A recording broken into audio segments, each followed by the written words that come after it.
ဇလန်ရဲ့စာမှာတော့အဲလဲလို့ခေါ်တဲ့ကောင်လေးတယောက်ကငများချင်းကိုကိုင်းနေတဲ့အချိန်မှာဒက်လို့ခေါ်တဲ့လူတယောက်ရောက်လာခဲ့ပြီးတော့မော်ပညာကိုကြိုက်လားဆိုပြီးတော့မိခဲ့ပါတယ်။တက်ကတော့တခြားလူအများစုဆိုရင်တလားလောက်အချိန်ယူရမှာမလို့အဲလက်ကတရက်ထဲနဲ့ရသွားတဲ့မော်ပညာရဲ့အတွက်ရှီကျူးနေခဲ့ပြီးတော့အဲလက်လည်းအရန်စိတ်လှုပ်ရှားနေခဲ့ပါတယ်။နောက်တဲ့မော်တစ်ခုကိုတင်ကျင်နေခဲ့ပေမဲ့ဂျက်ကတော့ဒီနေ့အတွက်လုံလောက်ပြီလို့ပြောတဲ့အချိန်မှာအဲလက်ကတော့ဆက်ပြီးတော့လေးချင်းနေခြင်းတဲ့အတွက်စိတ်တူနေခဲ့ပါတယ်။ဂျက်ကလည်း ALS မှာမော်ပညာအတွက်ပါရမီရှိကြောင်းပြောခဲ့ပြီးတော့ဘာမှမလုပ်ရင်တော့မှတမ်းမြင့်မော်စရာဖြစ်လာနိုင်မှာဖြစ်ကြောင်းပြောပြတဲ့အခါ ALS ကတော့ဂျက်ကိုဘာလို့သူ့ကိုမော်ပညာတင်ပေးရတဲ့အကြောင်းရင်းကိုတွေးနေခဲ့ပါတယ်။အဲလက်ကလည်းဆက်ပြီးတော့မော်ပညာလေးလာနေခဲ့ပေမဲ့တနေ့မှာတော့ဓာတ်ကမြို့တော်ထဲကနေထွက်ခွာသွားရမယ်လို့ရုတ်တရက်ပြောခဲ့ပြီးတော့ဘယ်တော့မှနန်တွင်းမော်စရာမလုပ်ဖို့လည်းအကြံပေးခဲ့ပါတယ်။ဘာလို့လဲဆိုသူကမော်ပညာတင်ပေးခဲ့တာလဲဆိုတဲ့အကြောင်းရင်းကိုမေးလိုက်တဲ့အခါအဲလက်ရဲ့ကွယ်လွန်ခဲ့တဲ့မိခင်ကိုကျေးဇူးဆက်စရာရှိလို့ဆိုပြီးတော့ဓာတ်ကလည်းရုတ်တရက်ပြောဆိုပြီးတော့ထွက်သွားခဲ့ပါတယ်။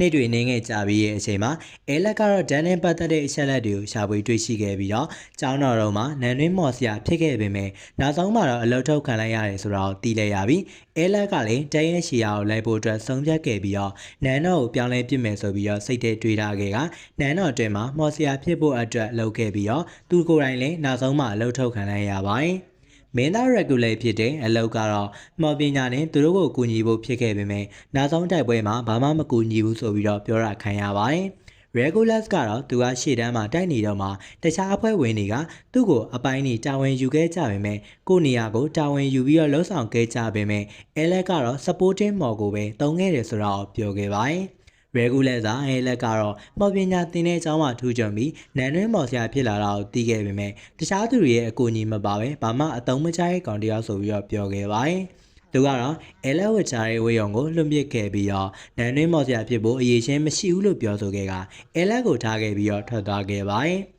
အဲဒီနောက်မှာအဲလက်ကလည်းအထက်30ကိုသွားခဲ့ရင် regular တည်ဆုံးနိုင်ခြေရှိတယ်ဆိုတာကိုကောင်းကောင်းသိတာမလို့သူကတော့ regular ကိုကူညီဖို့အချိန်ရှိသေးရဲ့လို့ထင်ခဲ့ပြီးဘယင်းကလည်းသူ့ကိုအဖွဲ့အကူညီဖို့ငှားခဲ့တာဖြစ်တဲ့အတွက်အစီအစဉ်တစ်ခုနဲ့နန်တော့ကိုသွားခဲ့ပါတယ်။ဒါပေမဲ့နန်းတော်မော်စရာပွဲကိုရုပ်သိမ်းလိုက်ပြီဖြစ်တဲ့အတွက်ကြောင့်မလို့အဆောက်နေရာလေးလုံးဝဝင်ခွင့်မပေးတော့ပဲလန်နီကတော့သူ့ကိုအလုပ်ထုတ်ထားပြီးအခုတော့တာမန်ရက်သားဖြစ်တယ်လို့ပြောခဲ့က68တက်ကိုတယောက်တည်းရောက်ခဲ့တယ်ဆိုတဲ့ကောလာဟာလာကလုံးဝမားနေရဆိုပြီးတော့ထင်နေခဲ့ပါတယ်။အဲလက်ကတော့သူ့ရဲ့သတင်းစကားကိုဘယင်ကြီးစီကိုပြောပေးပါဒါမှ regular ကကူညီနိုင်မယ်လို့ပြောပြခဲ့ပေမဲ့လန်နီကတော့စာကိုစုပ်ပြဲခဲ့ပြီးတော့အဆောက်နေကိုခေါ်သွားဖို့အတွက်ခိုင်းစီလိုက်ပါတယ်။သူရဲ့တငယ်ချင်းယူအာနဲ့တွေးဆောင်ခဲ့တဲ့အချိန်မှာချက်ချင်းပဲဖတ်တာခံလိုက်ရခဲ့ပြီးတော့ဖြစ်ပျက်ခဲ့ရတဲ့အတွက်ပြောပြခဲ့ပြီး၄နှစ်ကြာမှတွေ့ရတော့မှသူ့တာအဆင်မပြေတဲ့အတွက်တောင်းပန်ပါတယ်လို့တော့ပြောလိုက်ခဲ့ပါတယ်။ရူရာလည်းမျိုးတော်ကိုရောက်လာခဲ့တဲ့အချိန်သူ့ကိုလာခေါ်ဖို့ဖြစ်တဲ့အကြောင်းပြောပြခဲ့ကအဲလက်ကတော့သူ့ကိုယ်သူအတုံးမကြတဲ့နန်တွင်းမော်စရာပါလို့ပြောခဲ့ပေမဲ့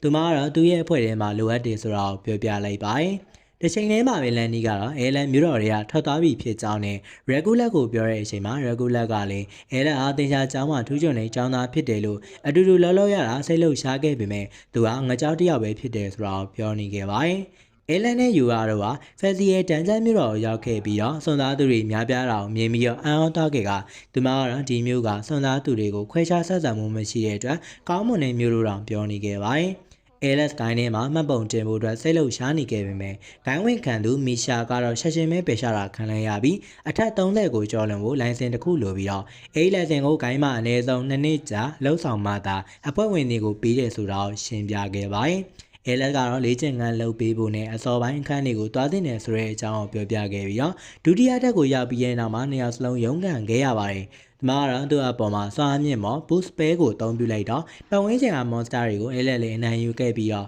့အရေးအတွက်ကပုံပုံများပြလာခဲ့ပါတယ်။အဲလက်ကသူနန်းတွင်းမော်စရာမဟုတ်တော့ဘူးရိုးရာကိုကယ်တင်မှုပါမဆိုလောက်ရမယ်ဆိုတာကိုပြောခဲ့ပြီးတော့မီလုံးအနေနဲ့ monster တွေကိုပြေးရှာလိုက်ခဲ့ကဆက်ရှင်မဲ့အားလုံးဝိုင်းတာခံခဲ့ရပြီးရိုးရာကတော့သူ့ကိုအကာအကွယ်နဲ့ကာကွယ်ပေးလိုက်ခဲ့ပြီးတော့ lightning မော်ကိုယူခဲ့ပြီးတော့ monster တွေကိုရှီမုံပြလိုက်ပါတယ်။ရုတ်တရက် monster ကောင်ထပ်ပေါ်လာခဲ့ပြီးတော့ယူရာကိုဖမ်းပစ်လိုက်ကဒါပေမဲ့ယူရာကတော့သူ့ကိုယ်သူကာကွယ်နိုင်လိမ့်မယ်လို့ယုံကြည်တဲ့အတွက်ကြောင့်အဲလက်ကတော့သူမအတွက်စိတ်မပူဘဲနဲ့ဘိုးကောင်မီရှုပစ်လိုက်ပါတယ်။ monster ကတော့ Dustin 5မျိုးကိုအသုံးပြုနေရကြောင်းယူရာလေးမောပန်းလာခဲ့ပေမဲ့အဲလက်ကတော့ Dustin တွေကိုပေါင်းဆက်ခဲ့ပြီးတော့ဘရွန်ကိုရှင်မုံဖြတ်စီခဲ့တာကြောင့်အားကောင်းတဲ့စွမ်းအားညံကြီးကိုပစ်လိုက်ခဲ့ပါတယ်။အကောင်လုံးအမွဲခံခဲ့ပြီးတော့68တက်ကိုရှင်းလင်းနိုင်ခဲ့ပြီဆိုတော့စံချိန်တစ်ကိုတင်နိုင်တဲ့အတွက်ဝမ်တာအနေခဲ့ပါတယ်။ ကျောင်းစင်းတဲ့ပွဲတော်မှာကျောင်းသားတွေအားလုံးကလည်းအဲလန်နဲ့သူ့ရဲ့အပွဲမရှိတာကိုတတိထားမိခဲ့ပြီးဒဏ်ကြရဲ့ရှင်းလင်းမှုစံချိန်အသစ်တင်သွားတဲ့တော့အားလုံးလည်းတည်သွားခဲ့ကြပါတယ်။ကျောင်းသားချစ်တပ်ကိုရှင်းလင်းခဲ့တာကိုအားလုံးလည်းအံ့ဩနေခဲ့ကြပြီးတော့ရိုဇာလို့ခေါ်တဲ့မင်္ဂလေးကသူ့ကိုယ်သူလက်မှတ်ပေးရခဲ့ပါတယ်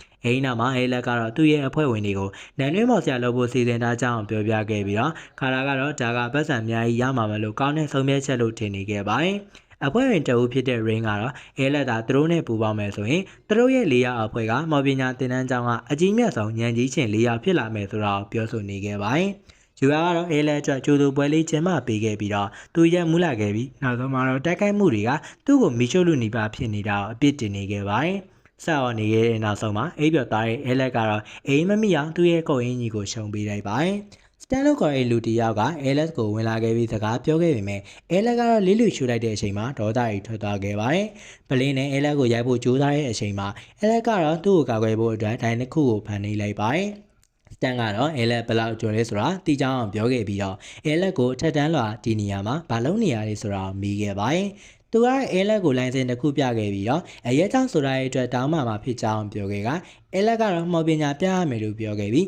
းအဲလက်စတန်ကဘသူလဲမင်းတဲ့အချိန်မှာယူရကတော့သူကဂိုင်းချုပ်ဖြစ်ကြောင်းပြောခဲ့ပါတယ်စတန်ကတော့သူတို့ကိုဂိုင်းရဲ့မြေရောက်လေးချင်းရေးကွင်းကိုခေါ်သွားခဲ့ပြီးတော့လိုင်းစင်ရဖို့အတွက်အဲလက်ကမော်ပညာနဲ့သူ့ကိုအထင်ကြီးအောင်လုပ်နိုင်မှသာရမယ်ဆိုတာကိုပြောပြခဲ့ပါတယ်စတန်ကတော့သူ့ကိုယ်သူတရားဝင်မိတ်ဆက်ပေးလိုက်ခဲ့ပြီးတော့အဲလက်ကလည်းသူဟာအချိန်က Asran အဖွဲ့ကိုဦးဆောင်ခဲ့လို့အစွမ်းတက်ဆုံးမော်ဆရာတဦးဖြစ်ကြောင်းသဘောပေါက်လိုက်ပါတယ်။တိုက်ပွဲစတင်တဲ့အချိန်မှာအဲလက်ကတော့လျှက်စီးမော်နဲ့စတင်တိုက်ခိုက်ခဲ့ပြီးတော့စတန်ကတော့ရေလုံးနေနဲ့ပြန်လဲခုခံထားခဲ့ပေမဲ့နှစ်ယောက်စလုံးတယောက်ရဲ့တိုက်ခိုက်မှုကိုတယောက်ရှောင်တိန်နိုင်ခဲ့ပါတယ်။စတန်ကတော့သူ့ရဲ့အချိန်ဝါမြင့်တင်ဖို့အတွက်စားမြင့်မော်အသုံးပြုခဲ့ပြီးတော့ LS ရဲ့ပတ်လည်ကိုပြေးလာခဲ့ပြီး LS ကလည်းသူ့ရဲ့အချိန်ကိုအန်ရီတင်နေခဲ့ပါတယ်။စတန်ကတော့လက်သီးနဲ့ထိုးဖို့ကြိုးစားတဲ့အချိန်မှာ LS ကတော့ဒိုင်းကနေကနေခဲ့ပေမဲ့နေရန်စီကိုလွန်ထွက်သွားခဲ့ပြီးတော့ LS လည်းပြောလိုက်ခဲ့ကအမြဲကူညီဖို့ကြိုးစားတဲ့အကျင့်ဝင်သွားတာကိုတွေးခဲ့မိပြီးဒိုင်းမင်းခုတော့အဲ့ဒီစီးမြင့်နေမလိုအပ်တော့ဘူးဆိုတော့တည်နေခဲ့ပါတယ်။သူကတော့သူ့ရဲ့မန်နာကိုအသုံးပြုခဲ့ပြီးတော့ဒါတခြားအောင်ဖန်တီးခဲ့တဲ့နောက်စတန်စီကိုအချိန်ဟုန်နဲ့ပြေးသွားခဲ့ပါတယ်။စတန်ကတော့ရေလုံးအနေနဲ့ပြစ်ပေါက်ခဲ့ပေမဲ့အဲလက်ကတော့ဓာတ်နဲ့ဖြတ်ခဲ့ပြီးတော့စတန် LS ပြေးလာတဲ့အချိန်မှာအဲလက်ရဲ့အပေါ်ကနေလျှက်စီးမိုးတွေရချလိုက်ပြီးဓာတ်နဲ့တက်ခိုက်လိုက်ပါတယ်။စတန်ကတော့သူ့ရဲ့လှုပ်ရှားမှုတွေကိုသဘောကျနေခဲ့ပြီးတော့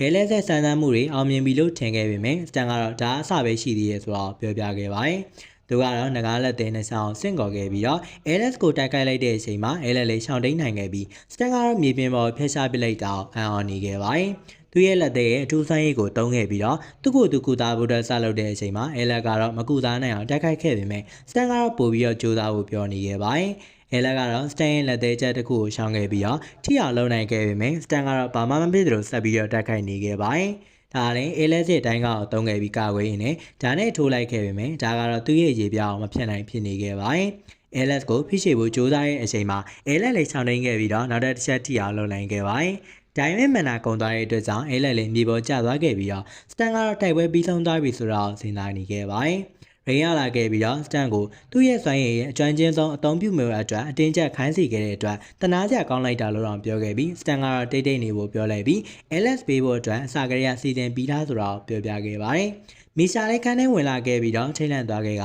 စတန်ကတော့သူ့ကိုဆွဲထုတ်သွားခဲ့ပြီးယူယာကတော့တခုခုမားနေလာလို့တွေးခဲ့မိပြီးယူယာကလည်းအဲလက်ပေါ်မှာဖြစ်ပျက်ခဲ့တဲ့အရာအလုံးရိန်ကိုပြောပြတော့ရိန်ကလည်း regular ကိုခလေးထိန်လုပ်ပေးခဲ့ရတာလက်နက်တောင်မဆောင်ခွင့်ရတာဒေါသထွက်နေခဲ့ပါတယ်။ဒါပေမဲ့အဲလန်နောက်ဆုံးနိုးလာတဲ့အချိန်မှာယူယာကတော့သူ့ကိုလိုင်စင်ရပြီလို့ပြောပြခဲ့ပြီးဒန်ဂျန်ကိုသူတို့နဲ့တူတူသွားနိုင်တဲ့အတွက်ဝမ်းသာနေခဲ့ပါတယ်။နိုင်မဲ့ရိန်ကတော့အရင်ဆုံး regular ကိုလက်စားရှိနေတယ်လို့ထင်တယ်လို့ပြောပြလိုက်တော့အဲလက်ကလည်းအဲ့ဒီပုံမှာအာယုံမထားဖို့နဲ့လောက်ရရှိအောင်ဆက်လုပ်ဖို့အတွက်ပြောခဲ့ပါတယ်။မီရှာကတော့ခရစ္စတာလို့ခေါ်တဲ့မိန်းကလေးတဦးကိုပါတီစီနီအောင်မြင်ခဲ့ရပြီးစတန်ကတော့ Asran အဖွဲ့တစ်ခုရဲ့ပြဿနာကဂိုင်းတစ်ခုလုံးအတွက်ပြဿနာဖြစ်လာနိုင်ကြောင်းပြောပြပါတယ်။ဒါနဲ့သူတို့တွေအချိန်တို့တွင်းမှာခေါ်နိုင်တဲ့စွန်သားသူအားလုံးစုဆောင်းခဲ့ကြပြီးတော့စတန်ကတော့64တန်းမှာပေးမိနေတဲ့ခရစ္စတိုအဖွဲ့မှာရက်ဂူမာကိုကယ်တင်နိုင်ခဲ့ပြီဆိုတဲ့အဖွဲ့တစ်ဖွဲ့ဖွဲ့စည်းရမယ်ဆိုတော့ပြောပြခဲ့ပါတယ်။ရိန်နဲ့ယူအာတို့ရောက်လာခဲ့ပြီးတော့စတန်ကတော့သူတို့ကိုကယ်တင်ရှင်မစ်ရှင်အတွက်စုဆောင်းထားကြောင်းပြောပြခဲ့ကသူတို့ကတော့အသေးစိတ်ရှက်လက်တွေကိုပြောပြခဲ့ပြီးတော့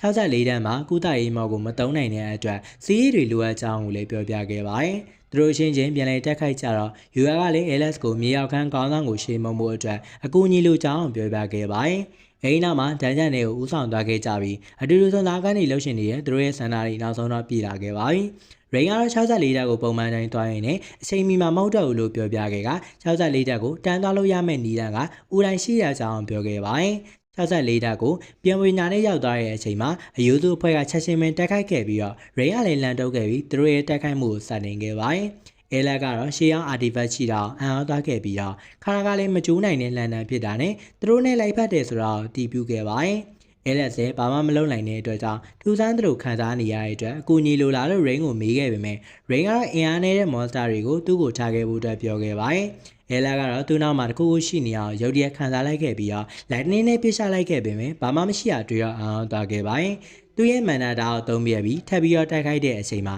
သူရဲ့အချိန်မှာတီမင်းဂရစ်ပါရဲပါပေါ်လာခဲ့ပြီးတော့လီဒဲကိုခုန်ခဲ့ပြီးတော့မွန်စတာကိုထပ်ဝက်ပိုင်းပစ်လိုက်ပြီးတော့ဖုံဖုံဖြစ်သွားခဲ့ပါတယ်။ရိန်နဲ့အဲလက်မွန်စတာတွေကိုစတင်တိုက်ခိုက်နေတဲ့အချိန်မှာအဲလက်ကတော့တပြိုင်နက်တည်းအားလုံးကိုရှေ့မုံကျင်တာမလို့အကောင်လုံးသူရဲ့နောက်မှာပုံနေဖို့ပြောခဲ့ပြီးတော့လိုက်တနင်းနဲ့အားလုံးကိုဖျက်ဆီးပြလိုက်ပါတယ်။ရိန်ကအဲလက်ပါကြောင့်မလို့ဒီလိုတန်တာဘိုးတွေကိုပဲပြစ်နေခဲ့ရတာလဲဆိုတာအံ့အားနေခဲ့ပြီးအဲလက်ကတော့သူသာတုံးနိုင်တာအမြန်ဆုံးမော်ပညာဖြစ်တာမလို့ရိန်ကတော့မယုံကြည်နိုင်ဖြစ်နေခဲ့ပါတယ်။ဒီပြင်ရုတ်တရက်တုံခါလာခဲ့ပြီးတော့ဒန်ဂျန်ဘောရဲ့အတန်ကိုကြားနေခဲ့ရတာမလို့ဒါနဲ့ယူယာကလည်းတေချာပေါလူတိုင်းရဲ့အပေါ်မှာစွားမြင့်မော်တုံးပြီးလိုက်ခဲ့ပြီးတော့ရိန်ကလည်းအတန်ရှိရာစီကိုပြေးသွားခဲ့ပါတယ်။ရိန်ကိုသူတို့ရေမိလိုက်တဲ့အချိန်မှာလူကီလို့ခေါ်တဲ့ဆွန်သားသူတအုပ်ကခေါင်းဆောင်စီကနေပြေးလာတာကိုတွေ့ခဲ့ရပြီးရိန်ကိုကူညီတောင်းခဲ့ပါတယ်။ဒါပေမဲ့ရင်းကတော့လူကီမကောင်းမှုဆိုတာကိုသိနေတဲ့အတွက်ဂယုမဆိုင်တယ်လို့ပဲဖြစ်နေခဲ့ပြီးလူကီကလည်းမြေပေါ်မှာလဲကျသွားတာကိုအဲလက်ကစိတ်ပူနေခဲ့ပေမဲ့ခါလာကတော့ဒါလူကီရဲ့တိုက်ခိုက်တဲ့ပုံစံဖြစ်ကြောင်းသိရတဲ့အတွက်စိတ်အေးနေခဲ့ပါတယ်။မော်ဇာကတော့အဲလက်ကိုအာယုံဆိုင်ခဲ့ပြီးတော့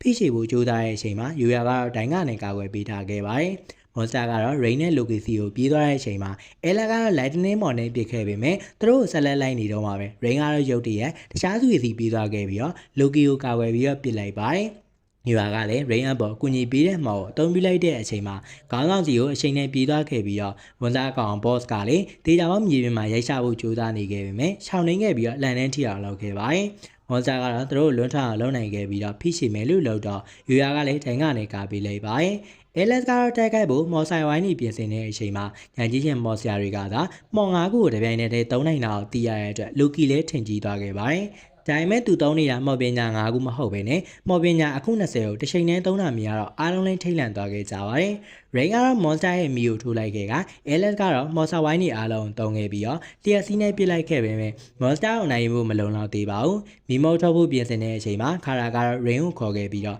ညာနဲ့တက်ခိုက်တာကိုတွေ့ခဲ့ရပြီးမွန်စတာကိုမြေပြင်ပေါ်တွန်းချလိုက်ခဲ့ကယူယာကတော့သူ့ကိုတန်ကြိုးတွေနဲ့ရှီနောင်လိုက်ခဲ့ပြီးတော့ရိန်ကတော့သူ့ရဲ့လန်နဲ့မွန်စတာရဲ့အကောင်ထိုးနှက်လိုက်တော့အသက်ကတော့သူ့ရဲ့မျက်နှာချက်ပေါ်ကိုသွင်းလိုက်ပါတယ်။ဒီလိုနဲ့ရှင်နေမျိုးမှာတော့မွန်စတာငြိမ်သက်နေအောင်အံ့အားနေခဲ့ပြီးတော့တိုက်ခိုက်ဖို့တက်ပြင်ဆင်နေတော့မှငရဲမီအင်ဖာနိုနဲ့မီရှိုးလိုက်တဲ့အချိန်မှာရိန်ကတော့သူ့ရဲ့ကောင်ထက်ဝက်ပိုင်းပစ်လိုက်ခဲ့ပြီးတော့နိုင်ရသွားခဲ့ပါတယ်။